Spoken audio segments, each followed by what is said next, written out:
कुछ लोगों में एक स्किन की कंडीशन है जिसको केराटोसिस पाइलरिस कहते हैं। बहुत सारे सेलिब्रिटीज़ भी इस कंडीशन का शिकार हैं। उसमें ये होता है कि अगर आप स्किन पे हाथ लगाएं तो आपको एक कांटेदार सी सेंसेशन महसूस होती है, रेड से बम्प्स स्किन पे बन जाते हैं, स्किन बड़ी हार्श सी लगती है, रफ एंड लगती है, इरेगुलर लगती है। ख़ास तौर पे सेलिब्रिटीज़ को, क्योंकि हर वक्त मीडिया का कैमरा का सामना करना होता है, तो उनके लिए ये चीज़ बड़ी अपसेटिंग होती है। तो सबसे पहले जब हम अपनी कॉज को आइडेंटिफाई कर लेते हैं तो हमारे लिए ट्रीट करना बड़ा आसान होता है। ऐसी मज़ीद इंफॉर्मेटिव वीडियोस देखने के लिए मरहम के यूट्यूब चैनल को सब्सक्राइब कीजिए और इन टच रहिए अपने हेल्थ रिलेटेड तमाम मैटर से।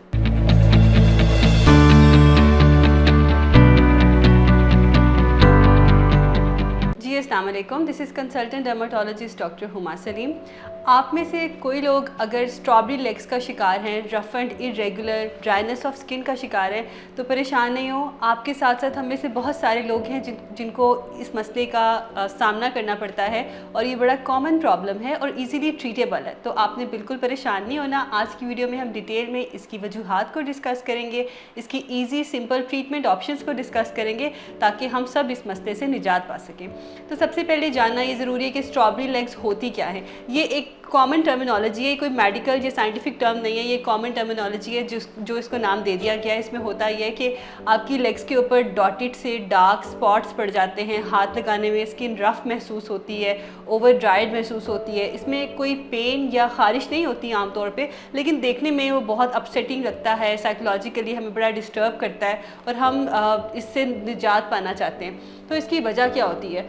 कुछ लोग जब हेयर रिमूवल के लिए रेज़र्स का इस्तेमाल करते हैं और वो रेज़र्स ब्लंट होते हैं, शार्प नहीं होते हैं, हमें बार बार स्ट्रोक्स देने पड़ते हैं, तो उसकी वजह से हमारी स्किन के ऊपर माइनर सा ट्रॉमा होता है, रगड़ की वजह से, फ्रिक्शन की वजह से। तो उसकी वजह से इनग्रोइंग हेयर डेवलप हो जाते हैं, बाल अंदर की तरफ ग्रो करना शुरू हो जाते हैं, हमारे पोर्स क्लॉग हो जाते हैं। और क्योंकि जब बाल अंदर की तरफ ग्रो करते हैं, पोर्स बड़े हो जाते हैं, तो उसमें डर्ट, उसमें बैक्टीरिया, उसमें ऑयल जमा हो जाता है, तो क्लॉग पोर्स की वजह से भी रफ एंड सी लुक आती है। या एक वजह ये हो सकती है कि आपकी स्किन बहुत ज़्यादा ड्राई रहती है, ओवर ड्राइनेस की वजह से, जैसे ऊपर से स्केल्स उतरते हैं तो स्किन बहुत रफ़ लुक देती है और हमें स्ट्रॉबेरी लेग्स की अपीयरेंस मिलती है। फिर कुछ लोगों में एक स्किन की कंडीशन है जिसको केराटोसिस पाइलरिस कहते हैं। बहुत सारे सेलिब्रिटीज़ भी इस कंडीशन का शिकार हैं। उसमें ये होता है कि अगर आप स्किन पे हाथ लगाएं तो आपको एक कांटेदार सी सेंसेशन महसूस होती है, रेड से बम्प्स स्किन पे बन जाते हैं, स्किन बड़ी हार्श सी लगती है, रफ एंड लगती है, इरेगुलर लगती है। ख़ास तौर पे सेलिब्रिटीज़ को, क्योंकि हर वक्त मीडिया का कैमरा का सामना करना होता है, तो उनके लिए ये चीज़ बड़ी अपसेटिंग होती है। तो सबसे पहले जब हम अपनी कॉज को आइडेंटिफाई कर लेते हैं तो हमारे लिए ट्रीट करना बड़ा आसान होता है। तो आपने क्या करना है? सबसे पहले आपने ये कोशिश करनी है कि आप अपनी स्किन को अच्छे से मॉइस्चराइज़ करके रखें। मॉइस्चराइज़ करने के लिए कोई ज़रूरी नहीं है कि आप बहुत महंगे प्रोडक्ट्स इस्तेमाल करें। आप सिंपल ग्लिसरीन का इस्तेमाल कर सकते हैं, पेट्रोलियम जेली का इस्तेमाल कर सकते हैं। नहाने के बाद डैम्प स्किन के ऊपर अपनी पूरी इफेक्टेड एरिया के ऊपर आप जेंटल सा मसाज करें 3 से 4 मिनट में, और उसके बाद जब वो एब्जॉर्ब हो जाएगा तो आपके कपड़े भी स्टिकी नहीं होंगे और आपको एक लॉन्ग लास्टिंग मॉइस्चराइजिंग इफेक्ट मिलेगा।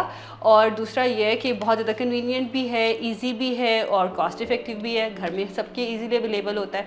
दूसरा आपने ये करना है कि आप कोशिश करें कि आप हेयर रिमूवल के पर्पज़ के लिए रेज़र्स का इस्तेमाल ना करें और आप इसकी जगह लेज़र्स का इस्तेमाल कर लें, ताकि आप इससे once and for all permanently अपनी हेयर ग्रोथ से छुटकारा पा लें। अच्छा, उसके बाद फिर ये आपने करना है कि अगर आपको इससे भी प्रॉब्लम से नहीं आपका मसला हल हो, इन सारी प्रिकॉशंस के बावजूद मसला हल नहीं हो रहा, आपने ये चेक करना है कि आप सोप कौन सा इस्तेमाल करते हैं। आपने जेंटल मॉइस्चराइजिंग लुब्रिकेटिंग सोप्स इस्तेमाल करने हैं। मेडिकेटेड या ऐसे सोप्स इस्तेमाल ना करें जो आपकी मॉइस्चर को एक्सट्रैक्ट कर लें, आपकी ड्राइनेस को बढ़ा दें।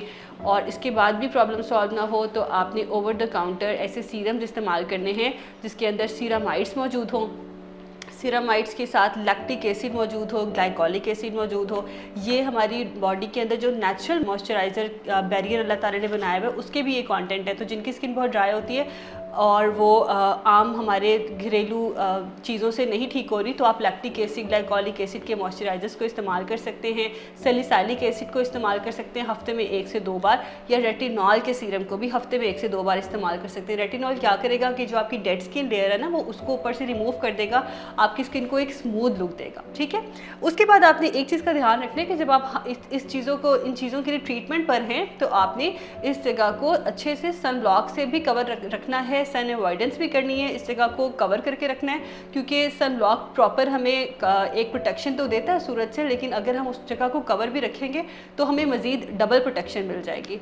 और कुछ केसेस में ये होता है कि अंडरलाइन कॉज कुछ और होती है, वो सिर्फ ड्राइनेस नहीं होती, कभी कभार कोई इन्फेक्शन होता है, कोई बैक्टीरियल इन्फेक्शन होता है, कोई फंगल इन्फेक्शन होता है, जिसके लिए हमें फिर एंटी फंगल्स या एंटीबायोटिक्स देनी पड़ती हैं। कुछ पेशेंट्स में हमें कुछ टाइम के लिए कुछ स्टीरॉइड्स का इस्तेमाल करवाना पड़ता है, तो उससे ये प्रॉब्लम रिजॉल्व हो जाता है। तो ये एक समझने की बात ये है कि ये प्रॉब्लम कोई ऐसा प्रॉब्लम नहीं है जो सिर्फ आपके साथ है, ये हम में से बहुत सारे लोगों का मसला है, लेकिन ये एक ट्रीटेबल रीज़न है। आप इन सिंपल ईजी प्रिकॉशंस को फॉलो करके इस मसले से छुटकारा पा सकते हैं। इसके बावजूद भी अगर आपके जहन में कोई सवाल हो, feel free to reach out. I practice at holistic care clinic DHA Phase 3 Lahore and at Hameed Latif medical centre DHA Phase 5 Lahore, या आप मरहम के प्लेटफॉर्म के थ्रू मुझसे ऑनलाइन कंसल्टेशन भी बुक करा सकते हैं। अपना बहुत ख्याल रखिएगा। Thank you.